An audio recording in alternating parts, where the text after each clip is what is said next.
வணக்கம், எல்லாரும் எப்படி இருக்கீங்க? இன்றைக்கி வந்து சூப்பராக ஒரு பச்சை மிளகாய் செடியை பற்றி பார்ப்போம். இங்கே பாருங்கள் எவ்வளோ பச்சை மிளகாய் வந்திருக்குன்னு. சும்மா அரும்பாக பச்சை மிளகாய் தான் இருக்குது. இலையை விட பச்சை மிளகாய் தெரியுது நல்லா, அந்த அளவுக்கு வந்திருக்கு பாருங்கள். ஆனால் செடியினுடைய ஹைட்டை பாருங்களேன்.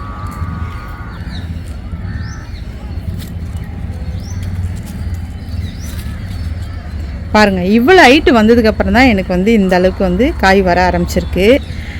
அப்புறம் நான் யோசிச்சுட்டே இருந்தேன், என்ன இது இந்த செடி நல்லா வளர்ந்துட்டே போகுது, ஆனால் பச்சை மிளகாய் மட்டும் நம்மளுக்கு வரமாட்டேங்குதே அப்படின்னு சொல்லிட்டு பார்த்துட்டு இருந்தேன். அதுக்கப்புறம் தான் எனக்கு ஒரு விஷயம் தெரிஞ்சுது.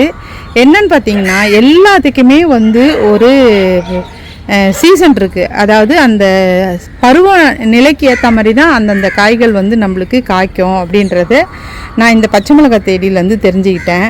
இப்போ நம்மளுக்கு வருஷம் முழுவதும் வந்து பச்சை மிளகாய் கிடைக்கிது, ஆனாலுமே இதுக்குன்னு ஒரு சீசன் இருக்குதுங்க. அந்த சீசனில் தான் நம்ம எதுவுமே செய்யாட்டியும் நம்மளுக்கு வந்து பச்சை மிளகாய் அதிகமாக வரும். அந்த சீசன் இல்லாத நேரத்தில் நிறைய மருந்துகள்லாம் கொடுத்து, உரங்கள்லாம் கொடுத்து அப்புறமா தான் அந்த செடி வந்து கொஞ்சம் காய்க்க ஆரம்பிக்கும். ஆனால் சீசன் நேரத்தில் நம்ம வந்து அறுவடை வந்து அதிகமாக கிடைக்கும். இதுதான் வந்து இந்த பச்சை மிளகாய் விஷயத்தில் நான் தெரிஞ்சுக்கிட்ட ஒரு விஷயம்.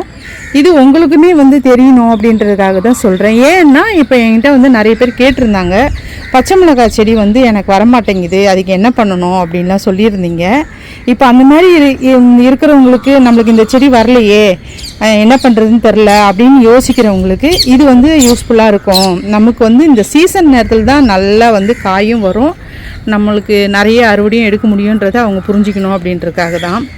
இப்போது நம்மளுக்கு இந்த செடி வந்து நல்லா வளர்ந்து இப்போ எனக்கு காய் வருது இல்லைங்களா, அதை தான் நான் எப்படி தெரிஞ்சுக்கிட்டேன் அப்படின்னு பார்த்தீங்கன்னா, இருங்க இன்னொரு செடியும் இருக்குது, அந்த செடியும் உங்கள்கிட்ட காமிச்சிட்டு அதுக்கப்புறமா நான் அந்த விஷயத்த சொல்கிறேன், தெரிஞ்சுக்கிட்ட விஷயத்த சொல்கிறேன்.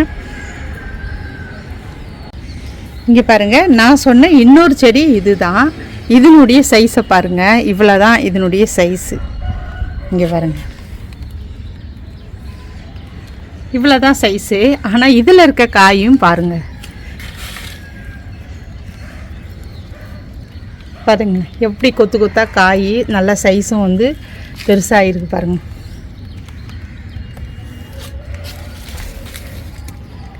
இப்போ இவ்வளோ சின்னதுலேயே எப்படி இவ்வளோ காய் வருது?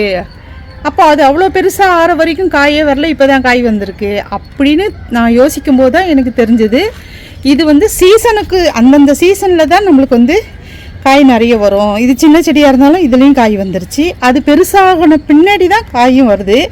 அப்போனா சீசன் தான் காரணம் அப்படின்றத நான் புரிஞ்சுக்கிட்டேன். அதனால் யாருமே வந்து இந்த செடி வரல, அந்த செடி வரல, இந்த இதில் காய் வரல, அதில் காய் வரலன்னு யோசிக்காதீங்க. கொஞ்சம் டைம் கொடுங்க.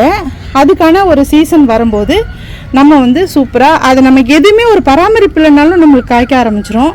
அதை வச்சு நம்ம இது சீசன் தொடங்கிடுச்சு, அப்போ நம்ம இதை வந்து இன்னும் கொஞ்சம் கவனித்து நம்ம பராமரித்து மருந்து உரங்கள்லாம் கொடுத்தோம்னா சூப்பராக நமக்கு வந்து அறுவடை கிடைக்கும் அப்படின்றத நீங்களுமே புரிஞ்சுக்கோங்க. அதுமாரி நீங்கள் எல்லாருமே வந்து நம்ம வைக்கிற செடி எல்லாமே காய்க்கக்கூடியதாகவும் பூக்கக்கூடியதாக தான் இருக்கும். ஆனால் சீசனை பொறுத்து எல்லாமே நடக்கும். இப்படி தான் நம்ம லைஃப்லேயும் நம்ம எதிர்பார்க்கும்போது சில விஷயங்கள் வந்து நடக்காது. நம்ம எதிர்பார்க்காம இருக்கும்போது அந்த விஷயத்தையும் நம்ம மறந்து கூட இருப்போம் சில நேரங்களில். அது வந்து நம்மளுக்கு நடக்கும். அப்போ தான் நினச்சி பார்ப்போம், ஆஹா இது நம்ம எவ்வளோ நாளுக்கு முன்னாடி நினச்சோம், அப்போ நடக்கலை, இப்போ தான் நம்மளுக்கு வந்து நடந்திருக்கு அப்படின்றது. அதனால தான் நம்ம லைஃப்லேயுமே அதுக்குன்னு ஒரு கால நேரம்னு இருக்குது. அந்த கால நேரத்துக்கு ஏற்ற மாதிரி தான் நம்ம எவ்வளோ தான் கஷ்டப்பட்டாலும் அந்த அதுக்கான ஒரு டைம் வரும்போது தான் நம்ம லைஃப்லேயும் சில விஷயங்கள்லாம் நடக்கும்.